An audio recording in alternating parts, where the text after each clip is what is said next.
Good morning, everyone. Welcome to our Friday morning trading room. Hang on here a second. We'll get the screen share going on.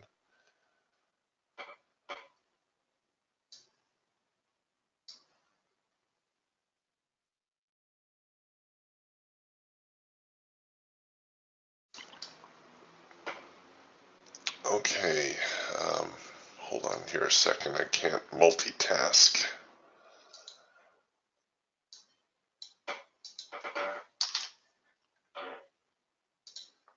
Okay. As we suspected yesterday, the NASDAQ market, well, the stock market in general, kind of hit a sideways skid. We saw overall some decent ranges, but you can see here from the overnight, the Asian session, and the tail end of yesterday's trading, we have ourselves a great big trading range. We left off yesterday somewhere around 73.70-ish. We're opening here around 73.80-ish. Well, actually, I guess we opened a little bit higher. But at any rate, there's a teeny tiny opening gap below here. And we still have not moved all that far off of 7,400. So the market really kind of stuck around this 7,400 range.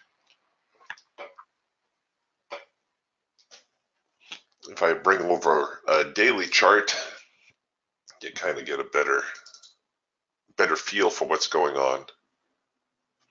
So last couple of days, teeny tiny trading sessions. I mentioned before that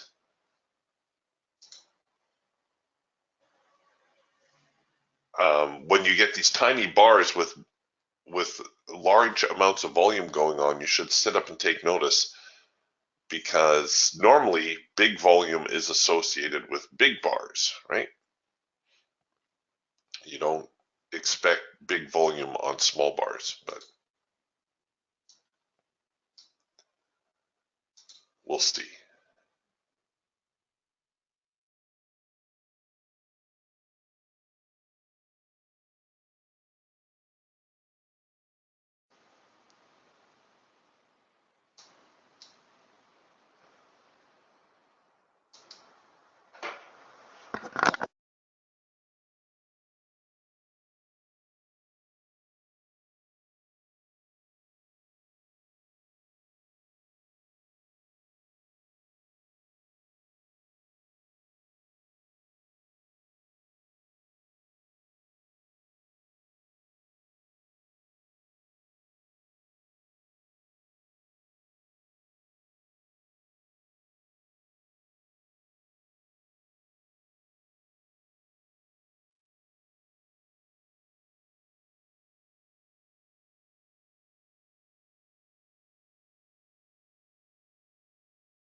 All right, well, we got a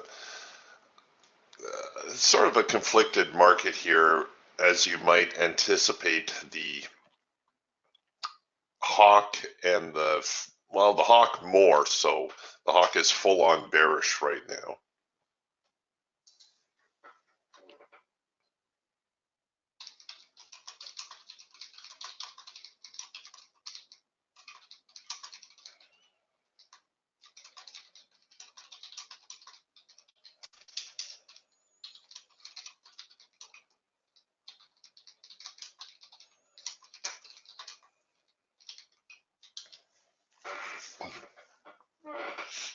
Okay, heading a little lower, the Falcon producing a trend change signal here. The Eagle, of course, right into the hard edge of the trading band. And it looks like may have breached the trend line, maybe.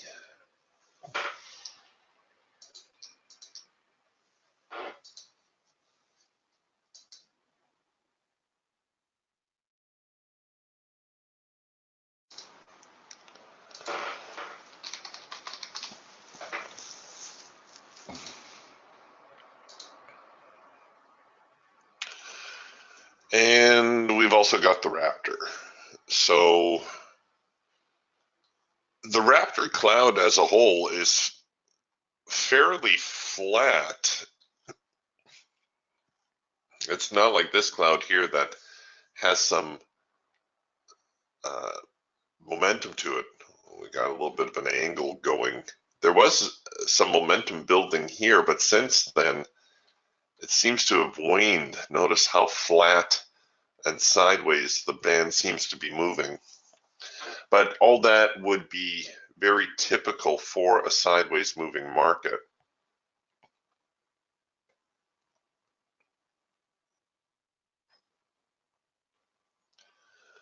All right, I'm going to sit back and watch here for a little bit. I don't want to get stuck doing something stupid.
All right, a little bit more of the back and forth. The hawk now into a lot of yellow bars, which also is typical of a sideways market.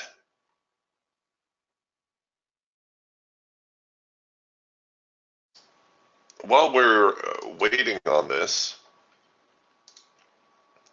let me just show you guys some of the resources. This will be for the benefit of the new traders in the room. I see a couple of new names here. What you need to do, or a good resource, is if you go over to YouTube, and you know what, if things continue going sideways like this, I will review some of the signals this morning as well. But if you go over to YouTube and you search Indicator Warehouse, you will come to the Indicator Warehouse YouTube channel. Oops, there you go. If you subscribe on it, you'll get notification when we post the daily trading room update. But more important, if you just roll down here, you can see there's all kinds of information about the different systems and so on and so forth. The one in particular, though, I want you to pay attention to is this one right here, the overview of the Raptor 2.0 trading signals. One morning when the market was just really quiet, we took about 15-20 minutes and went through all the Raptor signals and how they work, how they're formed. And this is a great starting point. And then, of course, if you're able to attend the trading room, well, then you're able to ask questions. And I do encourage you to ask questions. If there's something you don't really understand. All right, so the market looks as though we are locked. There was a big selling spike come through here. Looks like it was a little bit stronger than the buy side. We'll see whether that forces the market a little bit lower, but overall it looks fairly balanced, although here comes another big sell spike.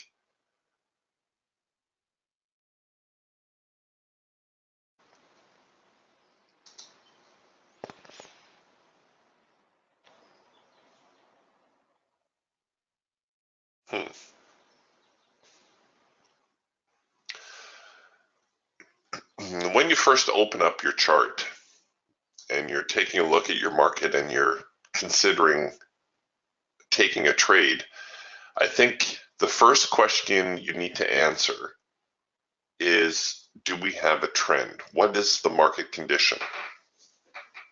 There are only three market conditions.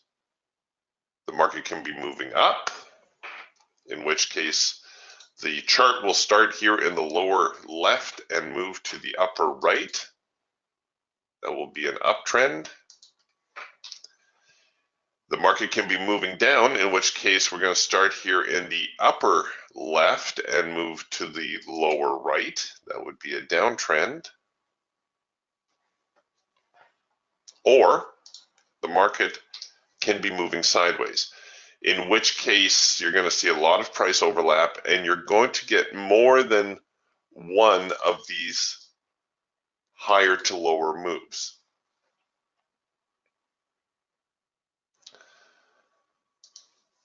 Once you've determined the market trend, it's going to be a little bit easier to figure out what it is you need to do or what you can do. If the market is, let's go back here to yesterday.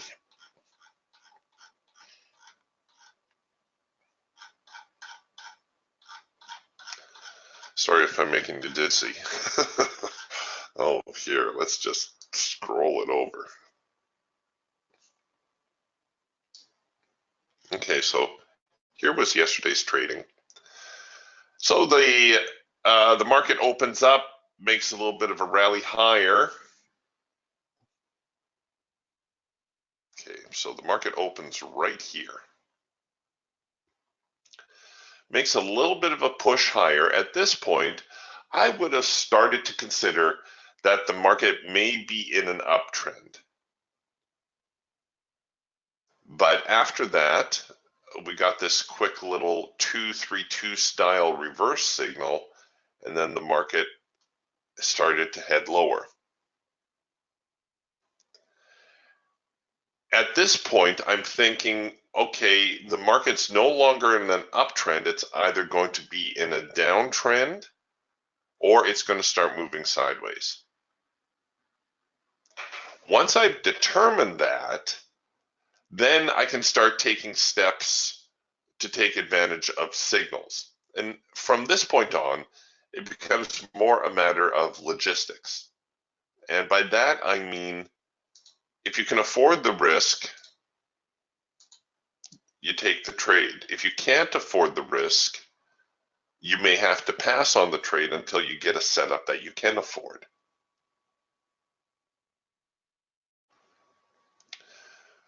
The number one signal on your Raptor produces when your clouds change direction. So you have here a bearish band, it changes to a bullish band. This faint edge of the cloud is what we call the soft edge. This bright edge of the cloud is what we call the hard edge.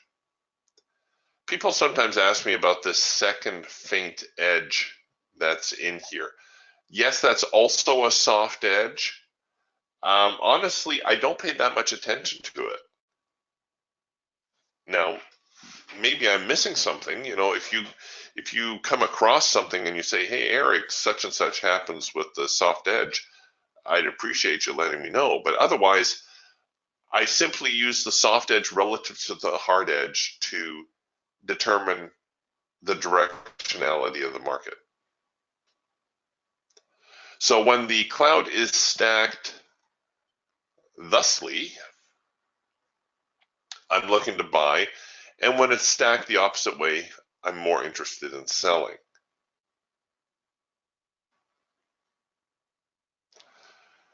The number two signal, which is the counter trend signal, develops when there has been a retest and a failure.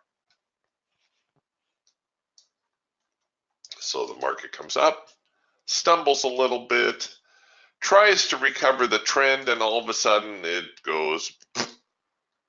That will produce a number two signal.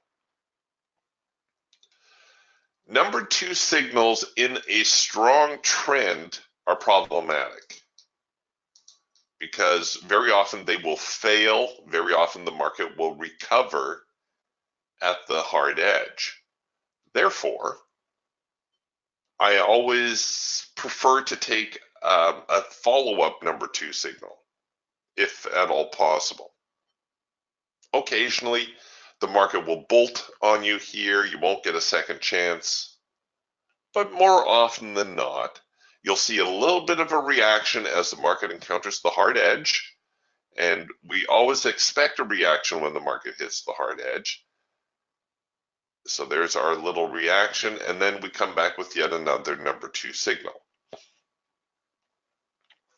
So we get our follow-up number two signal, and I think I actually sold this one yesterday, if I remember correctly.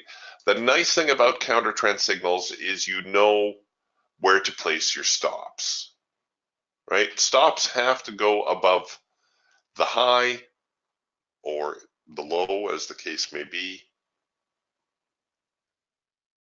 And I think this one I let run out a little bit. Oh, see, we even had yet another follow-up number two signal. Normally, I will just take profit on target with a number two signal. But given the time of the day, I opted to run it out a little bit, and I think it allowed me to go a little bit further. Your number three signal, let's find the number three signal, is a continuation signal. So when the market encounters the hard edge, you're going to look for a reaction. Oh, are we going to get one? Oh no, we're just getting, okay, there we go. We're going to look for a reaction,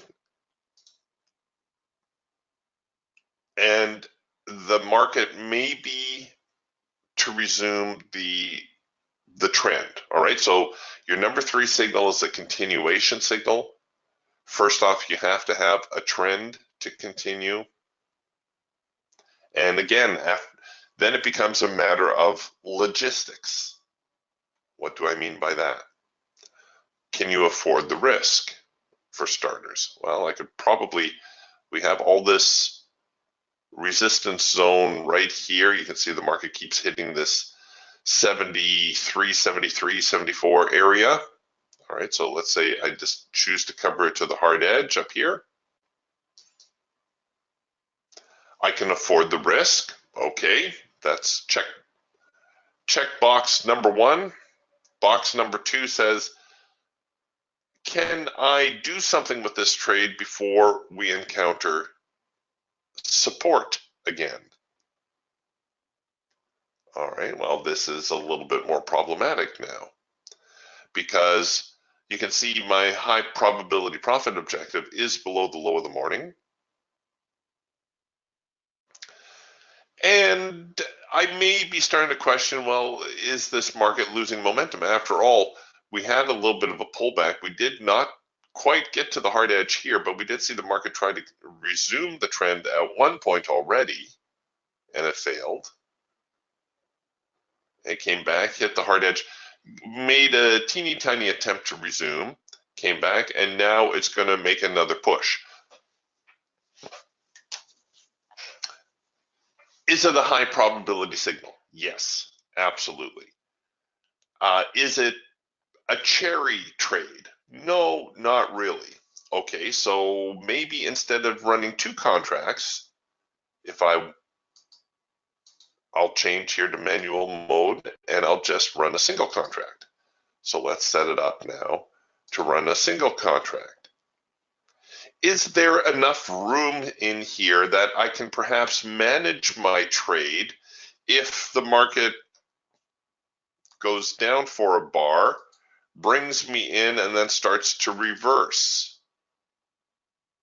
Do I have enough room in here that I might be able to get the trade to break even? Because if I'm running an auto break even trigger, it's probably going to print somewhere around there. Maybe, there is a chance the market will continue lower and it may just blow right through the bottom here. We don't know.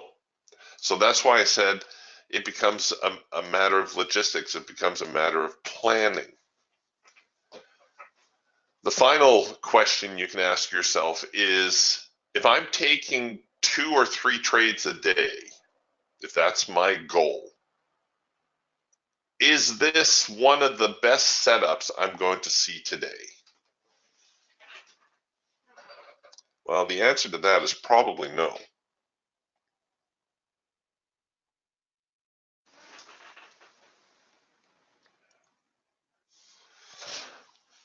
So if my goal is to find 2 or 3 really good trading opportunities in the day, I may choose to pass on this one.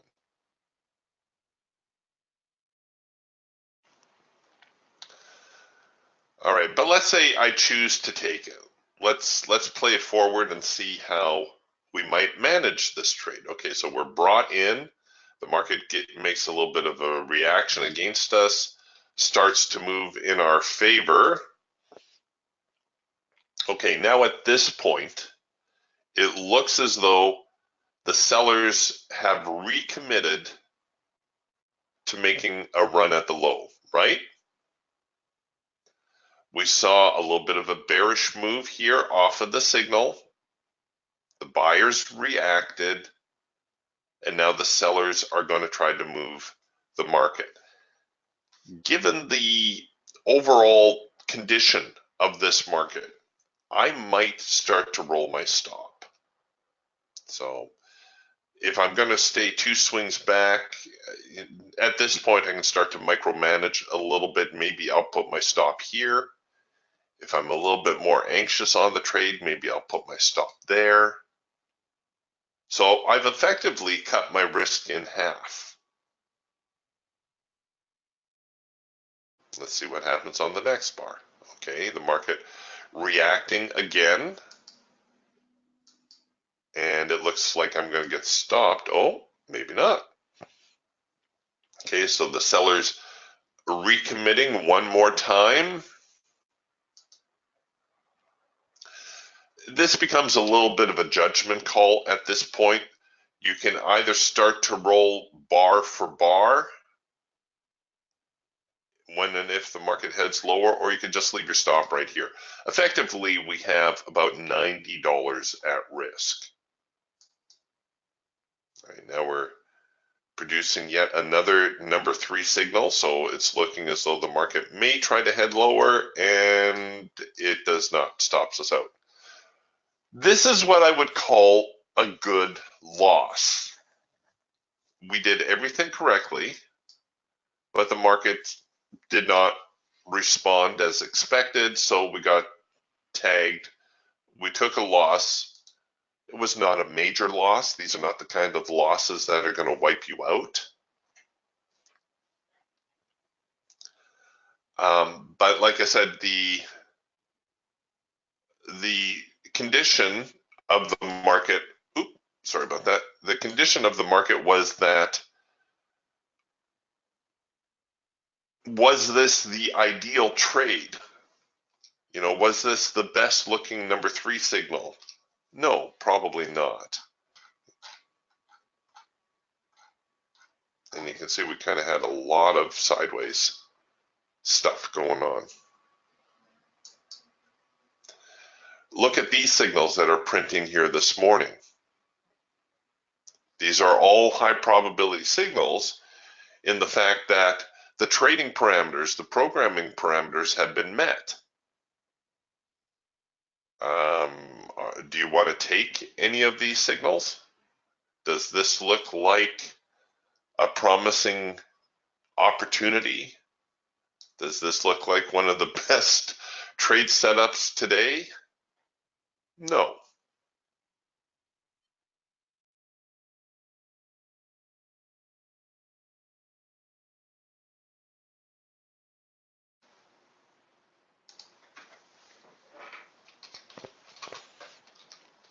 All right, so there's kind of a quick overview of what I look at when I'm trying to decide, should I take the trade or shouldn't I? But really, at the end of the day, if you're totally lost on it, it really does amount to, can I afford the trade? If I can afford the trade, you know, I'll set my risk exposure 1%, 2%. Generally speaking, anything less than 5% is considered prudent. And then it's set up the trade.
All right, a little bit of a bullish break now, maybe. We'll see.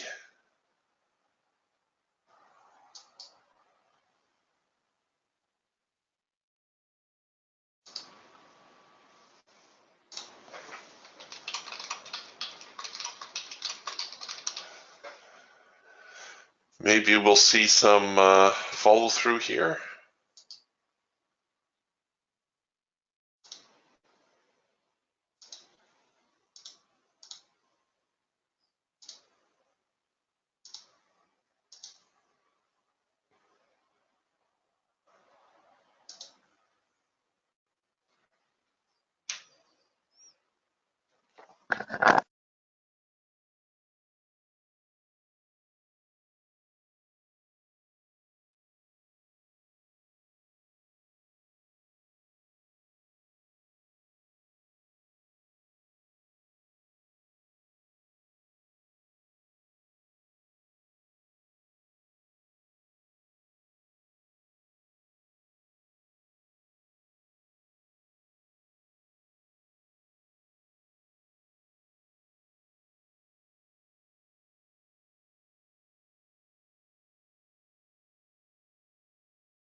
Darn it. Sorry about that. I was leaning on my mute button. I don't know if you heard the comment before, but I was reading out Steve's comment about how yesterday was actually a good trading day for him. He said we had almost 20 good signals. We should try to master a day like yesterday. And very often those sideways trading days will give you a nice rhythmic flow, and you get some decent follow through on some of the signals. There are money making opportunities, to be sure.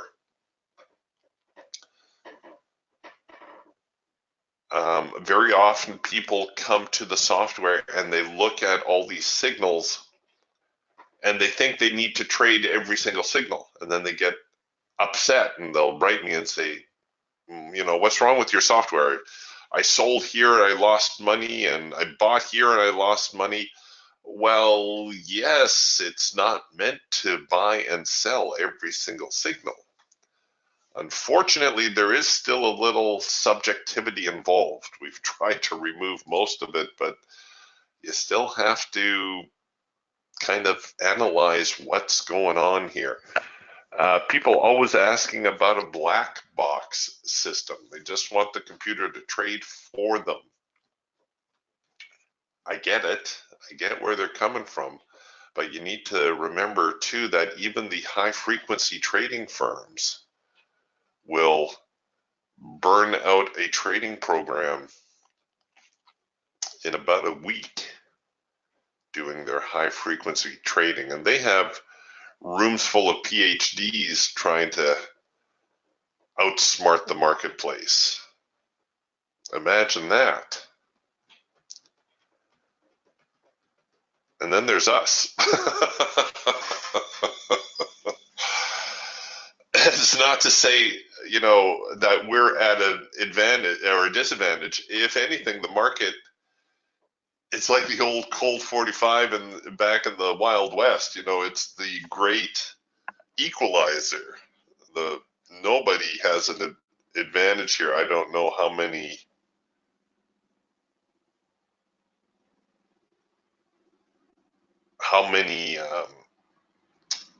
initials you have behind your name. You are no better or worse than anyone else out there.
Okay, so the whole morning, we really have not gone anywhere. Out of the open, we've produced this very, very tight little sideways trading range. Trading ranges kind of occupy the market's time. I think the statistic is 75% of the market is 75% of the time the market is within a sideways trading pattern of one sort or another. That's probably true. The challenge with trading ranges is dealing with the fear of missing out. I need a little echo chamber to do that. So the problem that everybody has with a trading range is that we're always afraid the market's going to break out here, fall off the map, never give us another chance to get in. And of course, that's rarely the case. It happens just often enough to imprint on our memory and make us think, I should be trading the breakout. But very often what will happen is the market will break and then try to go back inside the trading range. Now, of course, if it does, what's going to happen? It's going to try to test the top end of the trading range, which is probably where your stop loss is, and then you end up taking this ginormous loss. And then you say, trading stupid. I'm going to go do something else. And yet, if you had just waited for the market to retest and then come out on the other side and show you that it can, in fact, stay out, you would have had a decent opportunity for a trade.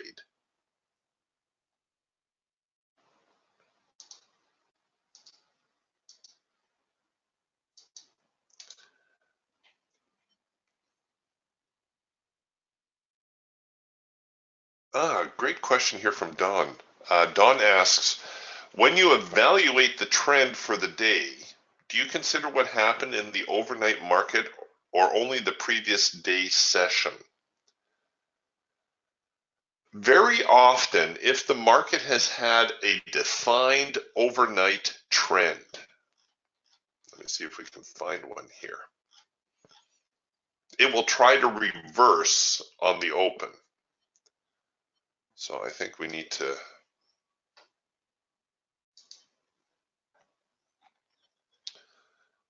may have to scroll back here a few days, and I'll leave you to find some examples. But you will see the market. Doggone it. Okay, let me do one more day. There's got to be one in here.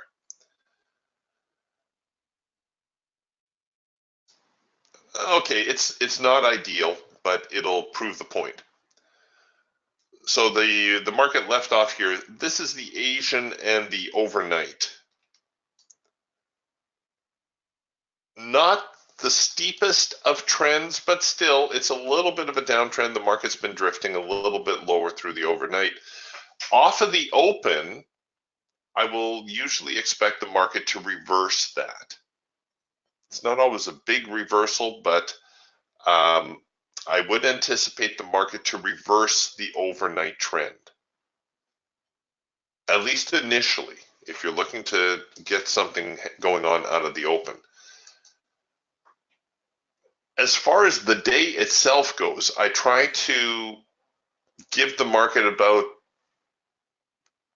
well, at least 15, 20 minutes to settle in and see what the tone for the day may be.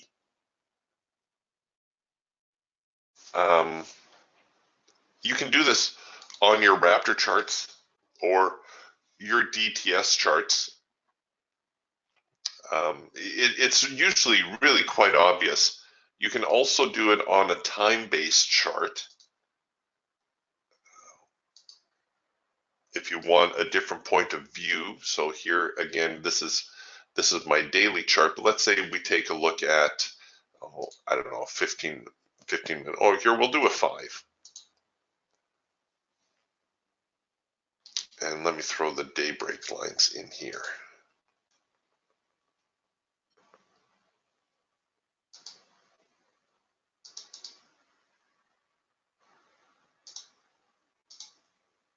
Okay.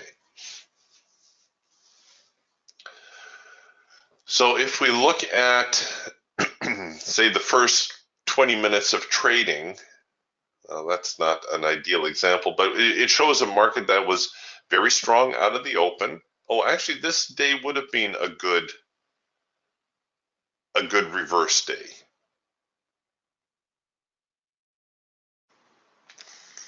All right, hold on. Let me see if I can do this without messing this up.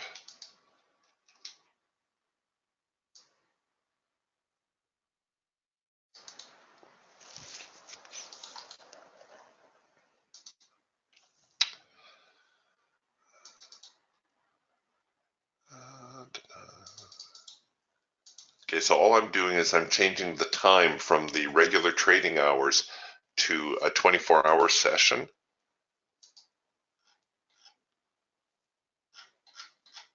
And where did my arrow go? There's my arrow.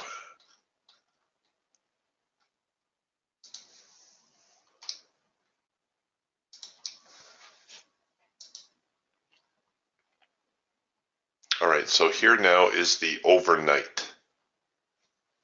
And it has a fairly pronounced downtrend to it.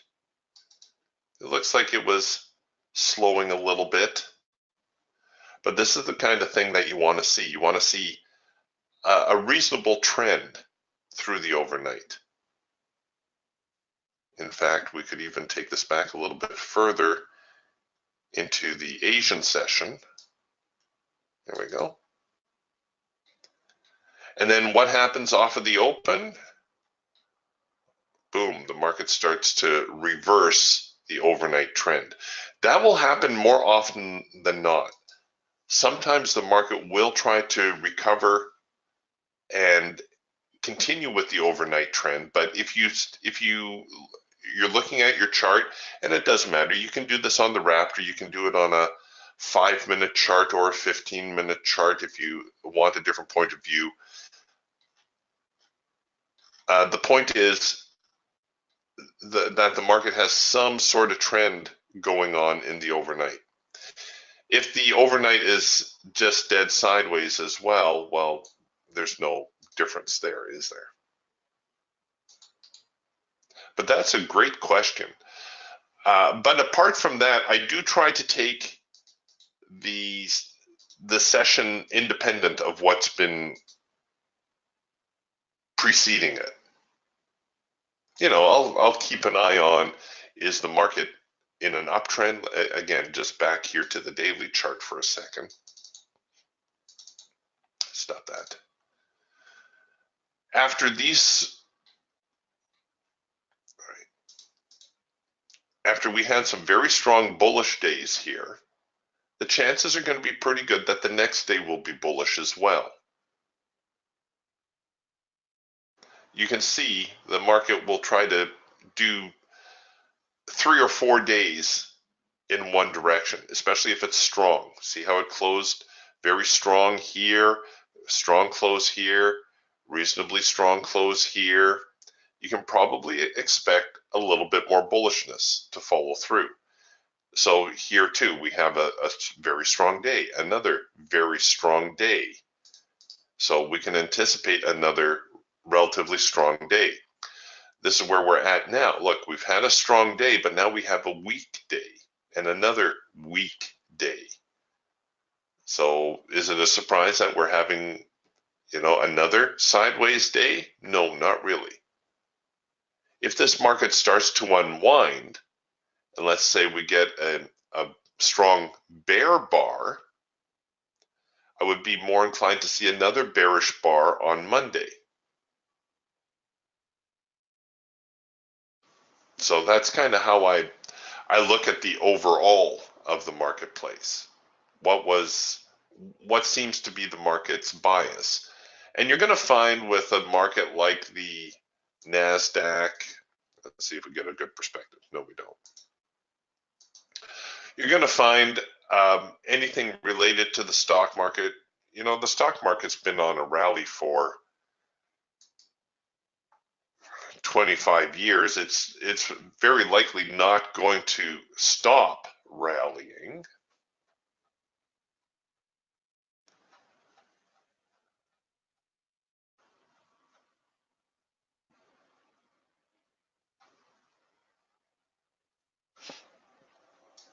But yeah, we may not even get a trade off today.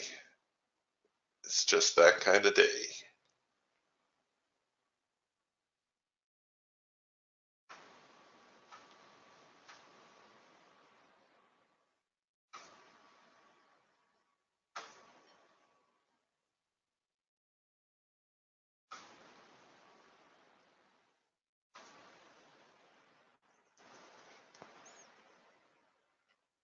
There is the temptation that when the market is sideways like this, that you try to trade the range.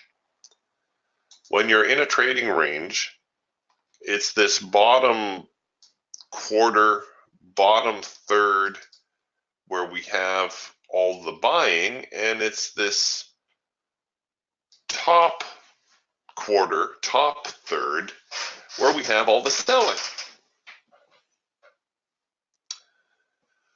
So you can see there's buyers down here buying the market when it gets near the lows. They're going to try to sell again when it gets up here near the highs. There's probably enough in these types of signals that you can at least get a scalp out of the trade. But there too, is it one of your best signals today? Is it really something you want to risk money on? Let's say, we decided we're going to take one of these discretionary signals. We've established the market is sideways. This is the trading range. We're in the bottom end of the trading range. I'm going to look for a buy opportunity. I'm going to go to manual mode and set up my trade like that. Okay, well, it's $100. It's not the end of the world. I'd have to adjust my profit objective, because if I'm scalping, I'm probably just going to look to grab a couple of dollars here and there. So set up like this. Market goes up. Great. I hit my scalp. Now I'm on hold until we get out of the neutral zone and the market either comes back down here.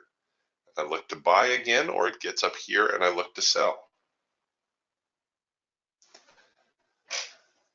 But I don't know if that's worth it.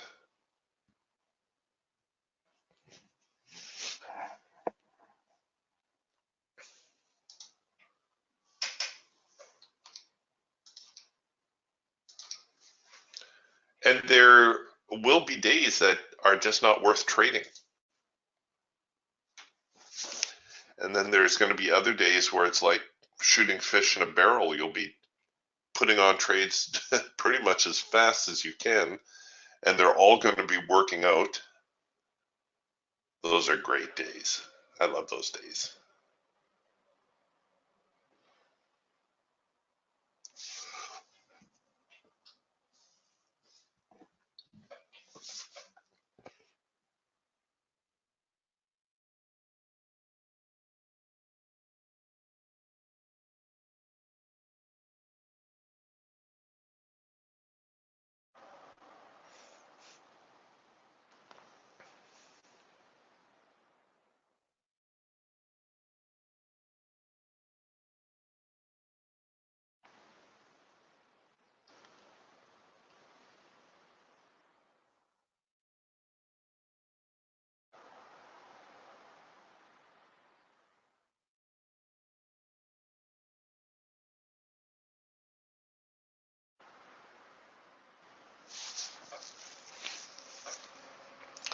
Well, you know what, folks? We've been at this for an hour.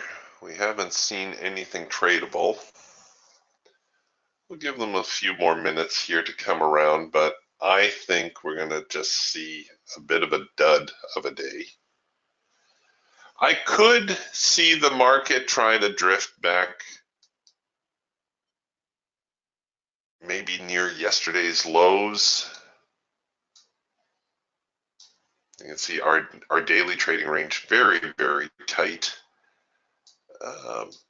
Median line 73, 75, 75.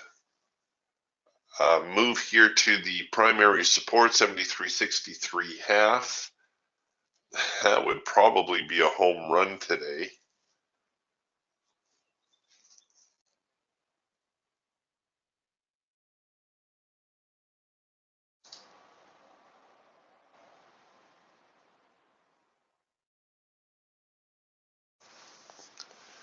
Otherwise, I don't think we've got a whole heck of a lot going on.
If anyone has any other questions, now's the time to ask them, because I think we're going to button up shop here in a moment.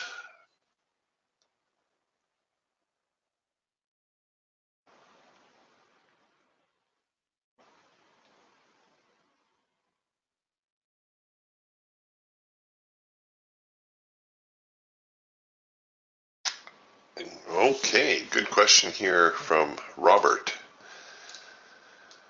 Or, okay, he's asking, the eagle is a mess. Can you share some knowledge on the rule of three and what it is and what it is not? Absolutely.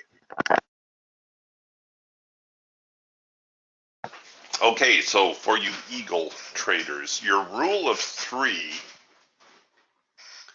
is your counter trend signal. The rule of three will start to develop when a trend is starting to end. So before you can have a counter trend signal, you first have to have something resembling a trend. And this is the kind of instance you don't want to micromanage this. You don't want to, say, oh, well, I had a trend here. No. Look at your chart. Does it look like there's a trend on the chart? Then there's a trend. If you have to dig too hard, there is no trend. The rule of three shows us a market that is starting to lose momentum. So component number one of the rule of three is that you need to have something resembling a trend. Component number two is you have to have a test of the extreme. In this case, the extreme price is the low. So we have a retest of the low, and it looks like the market's starting to head the other way. What makes this a rule of three is that the market has a tendency to print three counter trend signals before it reverses. So this one working out pretty nicely. We have signal number one here. So it's printing on the other side of the trading band. So we have our bearish band, but we produce a buy signal, and it's on the other side of the band. So there's signal number one, signal number two, signal number three, and then the market starts its reversal.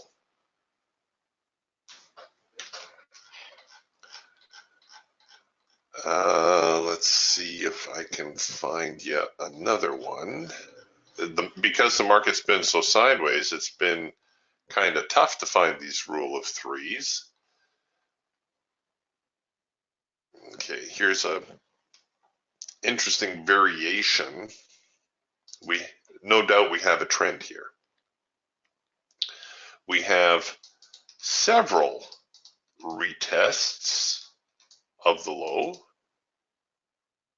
Here's yet another one, but only one counter trend signal. Technically, this still is a rule of three, even though we've only had the one counter trend signal. This would have been difficult to take. I won't kid you. It would have been easier to take this on one of the other tools. But it does qualify because we have a trend, we have a retest, and we're printing signals on the other side of the trading band.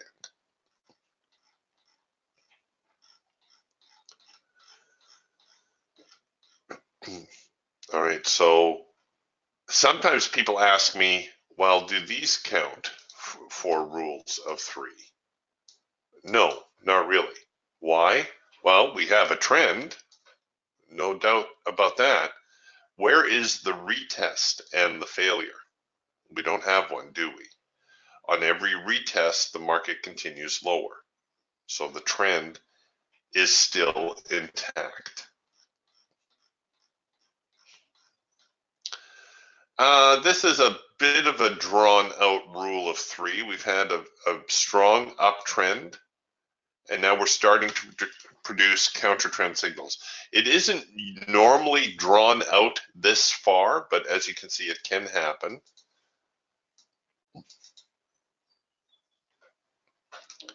So the market comes up, makes an extreme price, comes down, retests it, and then starts to reverse. It looks like we got another quick little rule of three developing. So if you didn't like that big one, you had another opportunity as it did it all over again a little bit faster. Now you can also use your rule of three simply as an early warning that maybe the trend is slowing. If you're in the trend, maybe you should take profit or bring your stops in. You don't always need to trade it, but it does offer a good opportunity to get into a trend relatively early. A rule of three is almost always followed up by a with trend signal. So the market doesn't normally run away on you without giving you at least one more chance to get in. Not always, but usually. All right, so the rule of three, you need to have something resembling a trend. You need to have a retest and a failure, and you need to be producing at least two, but usually three counter trend signals. You see, at this point right here, let's ignore these signals back here for a moment. Let's pretend that we only have this signal and this signal. At this point, I would already be thinking I have a rule of three and a saleable formation. Remember, the rule of three is just what we call it, because most of the time you will get three signals, but not always. Sometimes you'll only get two. But we have a trend. We have a test of the extreme of the trend. I would consider selling, but not at the hash mark. I would anticipate the rule of three, and I would probably sell below this bar right here. So I would set up my trade something like this, in anticipation that the market is reversing. I already have all the components of a rule of three except for that third signal, and that third signal is not really a deal breaker. Could have called it a rule of two, but a rule of three sounds cooler. All right, and there you go in the market tailing off. But like I said, very often you will get more than one opportunity to get into the trade.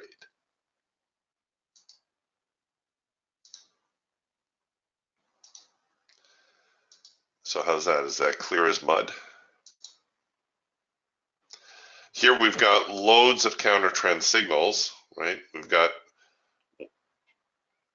technically these are rule of three signals, like 1, 2, 3 counter trend against a bullish band. Is that really a trend though? I don't think so. We've got a trend there, we have a trend here, a really tiny trend here, another trend here. It's not really the kind of opportunity that we're used to seeing, right? It's not this rule of three here. You could make the case that yes, it is a rule of three. All the parameters are there. We've had a little retest, a failure. But does this look quite as pretty as, well, even this one? 1, 2, 3. Certainly, it's not as nice looking as, come on, almost there. Certainly, it's not as nice looking as this one. Nice little retest. 1, 2, 3 signals, and boom, the market goes down. So it all goes back to that whole context thing. If you deemed this to be a rule of three and you were going to trade it, you're going to get these situations where, it's not the perfect setup, but you think, you know what, I could probably see the market try to come down here, retest the lows. If you really, really want to take it, wait for the second push opportunity. So wait and see where the market reacts. With the eagle, it almost always reacts after the signal bar. I don't know why that is, but it almost always does. You can look at almost any eagle signal and notice that there's a reaction after the signal bar, right? Almost always. So you can wait for the reaction and then you can do your second push type opportunity. What that will help do is help keep you out of a wandering market, hopefully.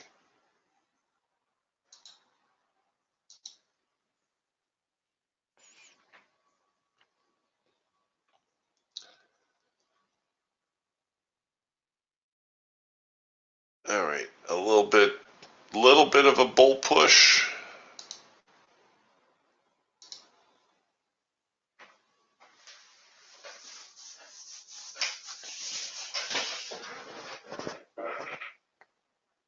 Have they actually committed to doing something here?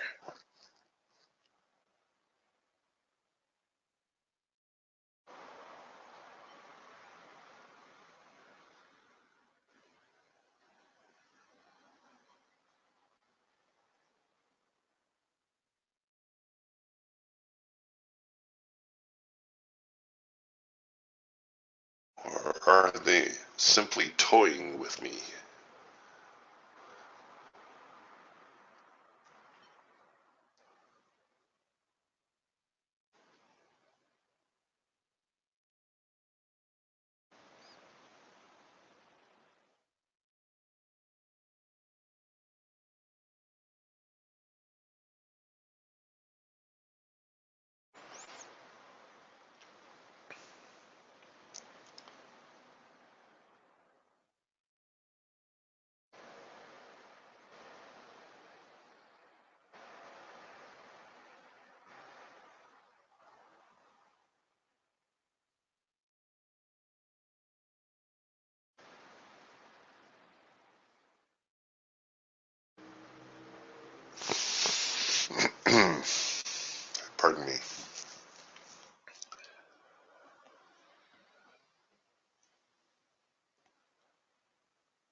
Well, we do have a little bit of a rally going on now.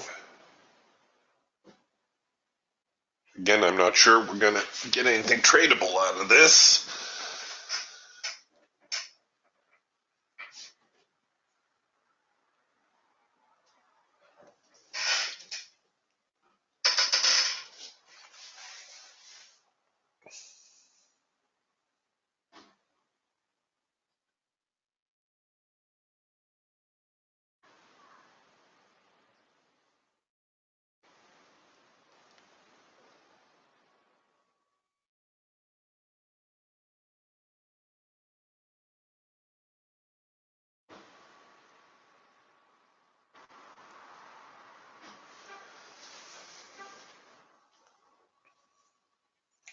All right, so let's take a look here at our big trading range. And like I said, this is everybody's fear. It's, oh no, I've missed the move. Well, maybe. So we can kind of call the top end of the trading range there. We did get a quick little bounce back. But what's more likely is now that we've broken higher, the market will try to retest eventually. May take another hour, may take two. But if it's going to stay out of here, it will retest and give us another chance to buy in.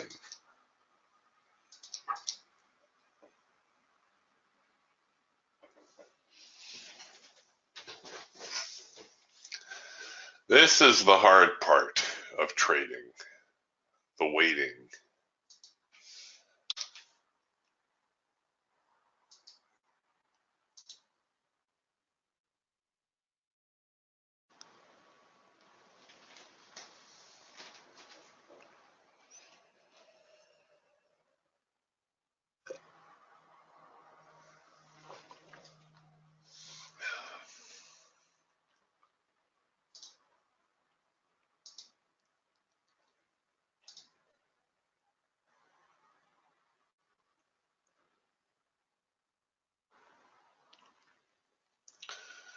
Yeah, maybe. Ray says, I think there's sellers around 7403.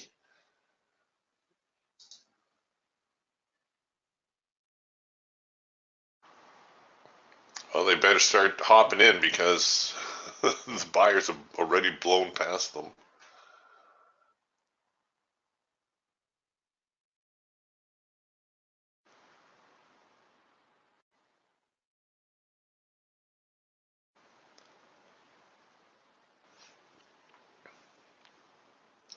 See, now the temptation is to think that, oh, how can I have done that? The market's run away on me, but really it hasn't. Yes, it's made a strong move, and you know what? This is very likely going to be the move of the day. But there will be another opportunity. It may not be today, may not see it until Monday, but the market will come back somewhere around 7,400 and give us a retest.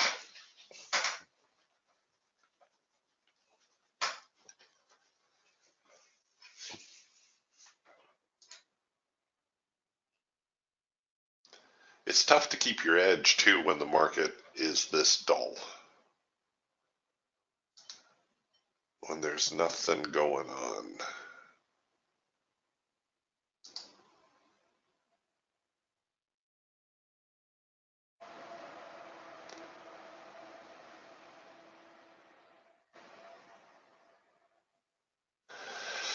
All right, folks, I think we may close up shop here a little bit early. I don't think we're going to miss out on a whole lot. Like I said, it may take another hour, maybe two, for the market to get back, retest the top end of this trading range that we've broken out from. So I can see a move back to 73.95, 7,400. And if they can stay out of that, then the uptrend should continue. There may actually even be a counter trend opportunity develop if you were inclined to try a counter trend trade and try to take the market back to 74. But I don't know. It's been a decent week. I don't know if I want to do anything silly just because I'm bored. I think I'll see if I can get a tea time instead. All right, folks, have yourselves a wonderful weekend. I will talk to you on Monday. Bye for now.